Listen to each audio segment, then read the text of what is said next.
Music by Shams Jamil.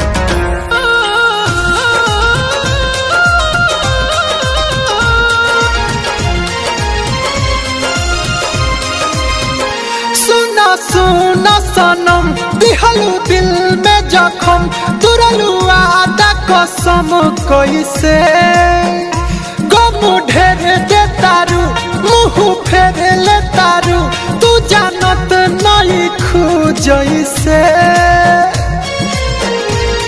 काहे हमसे कहत बारू कि तोहरा से मतलब नहीं खे काहे हमसे कहत बारू कि तोहरा से मतलब नहीं खे। म्यूजिक बाय वैभव निशान।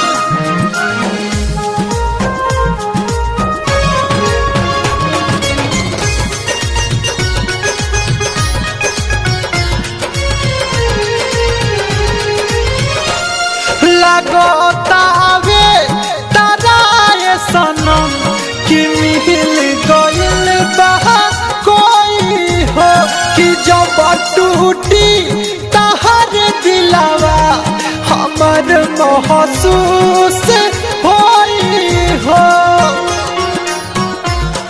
लगतावे ताराए सनम कि मिल गइल बा कोई हो कि जब टूटी तहर दिलावा हमर महसूस होई हो जहर जाई तारा बुझाई कि सब कुछ ना होला पैसे काहे हमसे कहत बारू कि तोहरा से मतलब नहीं खे।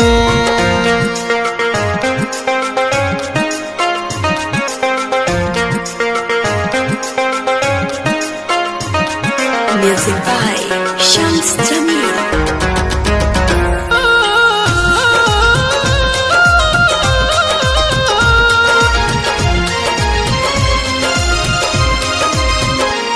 कहे दीपक तू छिनलू हक कि भूल जाए प्यार कोइला हो हजियत बानी सुनाए रानी ई देहिया बेजान भइला हो ए बेवफा कहे दीपक तू छिनलू हक कि भूल जाए प्यार कोइला हो हजियत बानी सुनाए रानी ई देहिया बेजान भइला हो सुनो बेरहम ए बेवफा सनम ना प्यार बदनाम कराइसे काहे हमसे कहत बारू कि तोहरा से मतलब नहीं खे।